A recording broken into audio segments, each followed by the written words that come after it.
Hello, today we're talking suicide. Just Wednesday this week, a young man was rescued from committing suicide in the Lekki area of Lagos State when he attempted to hang himself from a high pedestrian bridge. In January of this year, Punch newspaper reported that in Nigeria, not fewer than 79 persons had committed suicide in 2022. Now, back to our topic. I know you must be wondering what drives people into suicide when life is full of countless possibilities, especially if you haven't experienced it before.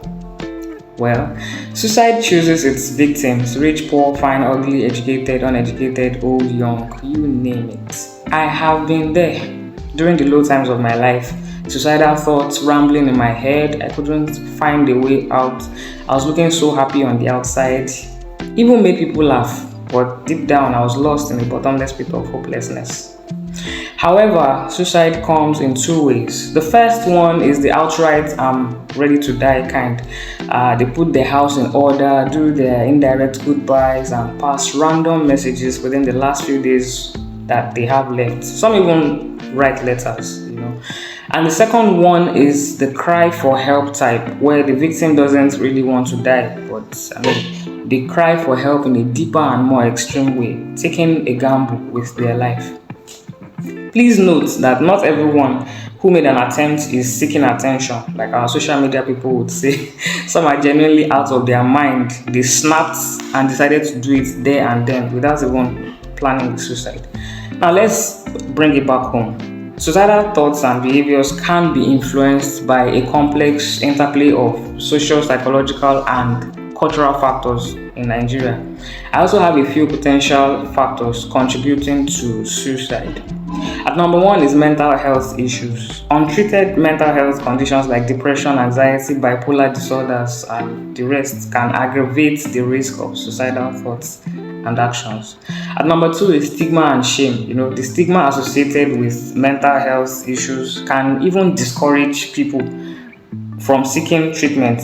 Once our people hear mental health, to them it's schizophrenia, full-blown madness. At number three is the economic hardship with inflation, unemployment, high cost of living, and the rest of it. Number four is social pressure from peer groups, family, school, pressure from your job, from the landlord, from even relationships. Number five is access to means, when a person already depressed and suicidal now has access to items that can harm them, like a firearm, pesticides, and so on. At number six is social isolation. Loneliness and social isolation are high risk factors for suicide.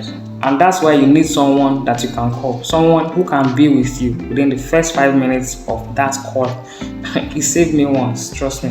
At number seven is traumatic events such as violence, conflict, or even the loss of a loved one. It can trigger suicidal thoughts and behaviors depending on our mental strength.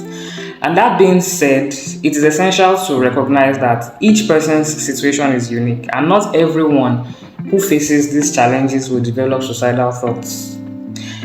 What we need to do? We need to promote mental health awareness. We need to reduce the stigma around mental health issues.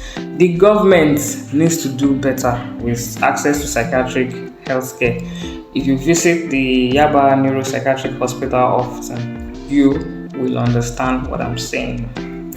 And in today's message, we would like to appreciate the Mentally Aware Nigeria Initiative for their selfless service to humanity in the area of mental health, with a special focus on the Nigerian youth. And yes, they are based in Lagos. You can do a quick shout out to them on social media. And as I close, please remember that no matter how difficult your life appears to be right now, suicide is never the solution. It's a sin against God. And when you end it all, you also end the possibility of great things coming to you. So don't give up.